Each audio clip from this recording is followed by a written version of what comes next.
ஓம் சக்தி. என் அன்பு தங்கமே, நீ உயிராய் நேசிக்கும் ஒரு உறவு பற்றிய மிக முக்கியமான விஷயத்தை தான் நான் உன்னிடம் சேர்க்க வந்து உள்ளேன். நீ என்ன நினைத்து உள்ளாய்? நீ மட்டும்தான் அவரை நினைக்கின்றாய். அவர் என்னை நினைப்பாரா என்ற சந்தேகத்துடனே உன் மனதில் நீ வைத்திருக்கின்றாய். ஆனால் அது அப்படியல்ல தங்கமே.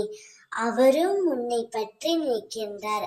இப்பொழுது பிரிந்து தூரமாக வந்து விட்டோமோ, அவர் என்னை விட்டு எப்படி இருப்பார்?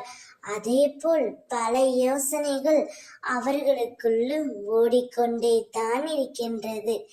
அவருடைய எண்ணங்கள், செயல்கள், சிந்தனைகள் எல்லாமே உன்னை சுற்றித்தான் இருக்கின்றன. ஆனால் அது உனக்கு புரியவில்லை தங்கமே. நீயாக பேசுவாய் என்று அவரும், அவர் பேசுவார் என்று நீயும் காத்து கொண்டு இருக்கிறீர்கள். இருவரும் உங்கள் வாழ்க்கையை தொலைத்து கொண்டு இருக்கிறீர்கள். காலத்தின் கட்டாயத்தாலும் சிலரின் சூழ்ச்சியாலும் நீங்கள் இப்போது பிரிந்து இருக்கிறீர்கள். மாயை நிறைந்த இந்த உலகத்தில் கஷ்டங்கள் வருவது இயல்புதான்.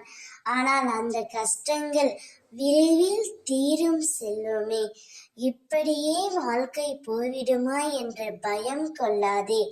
அனைத்தையும் முறியடித்து உங்கள் இருவர் வாழ்க்கையிலும் அம்மா நான் தீப ஒளி ஏற்றுவேன்.